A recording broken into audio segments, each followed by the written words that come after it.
galvanise ourselves for the enormous battles to come to defend our public services, whichever government is elected on May the 6th. But I think we also need to be here to sound a warning about the rising threat of organised racism and fascism in Britain.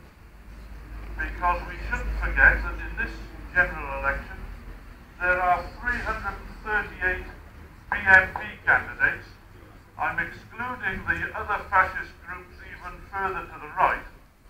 338 BNP candidates across Britain in this election, more than half the parliamentary constituencies, 19 of them in Wales. And I think we need to continue to do everything we can in all of the different anti-racist and anti-fascist organisations to remind people what the BNP and what fascism actually stands for. Looking through the list of BNP candidates, for example, of course we have the usual same old characters with their long list of criminal convictions for offensive weapons, for sending hate mail, for violent attacks on anti-fascist protesters. All of this information is there on the Hope Not Hate website, and if any of it is untrue, of course, we're looking forward to the court case, the libel action that needs to be brought against us. But let me just tell you a little bit more about one or two of those candidates. We have one of the stars of the BNP Wives programs that was on television recently, contested Luton, who writes on her Facebook page that she would rather shop locally than line the pockets of the kikes who run Tesco.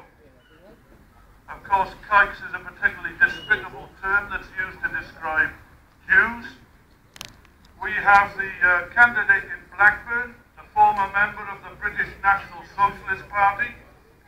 We have the candidate in Newcastle, who says that the Holocaust figures are a lie and that Auschwitz was more like Disneyland. We have another star of the BNP Wives programme in Birmingham, who says that in private, she only uses the term niggers in private. But she does use the term packies in public because she said it is a legal term for Asians, isn't it?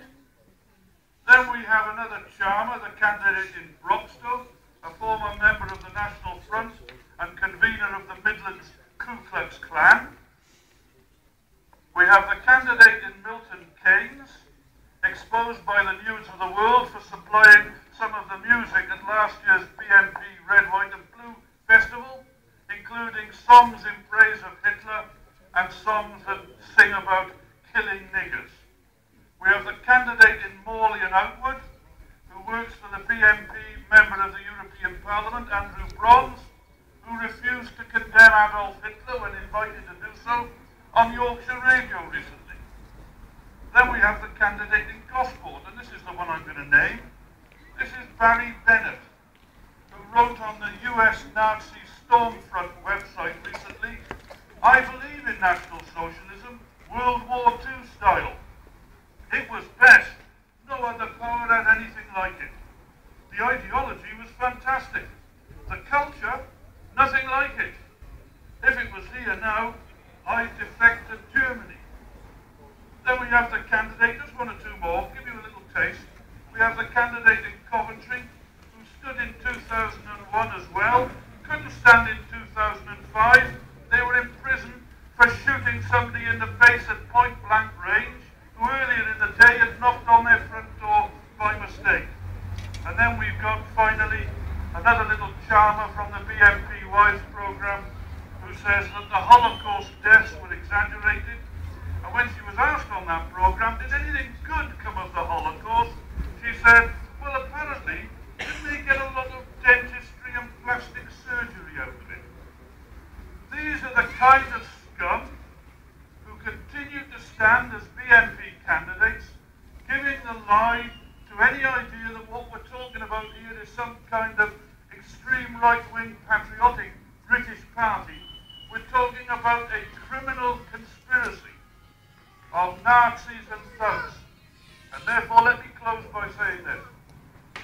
You've got BNP candidates in Swansea, we've got them in Merthyr, we've got them in the Rhymney Valley. You need to be going home today with fistfuls of leaflets, whether from Searchlight or anywhere else. Well, I've got a Searchlight Cymru leaflet here that tells the truth about the BNP. I want you to take them all away. They'll be no good on May the 7th, and they won't be any good when we find out how many thousands of votes the BNP might have gained in our constituencies here in South Wales. So, comrades and friends, be warned. But it's up to us as well to warn the people of Swansea and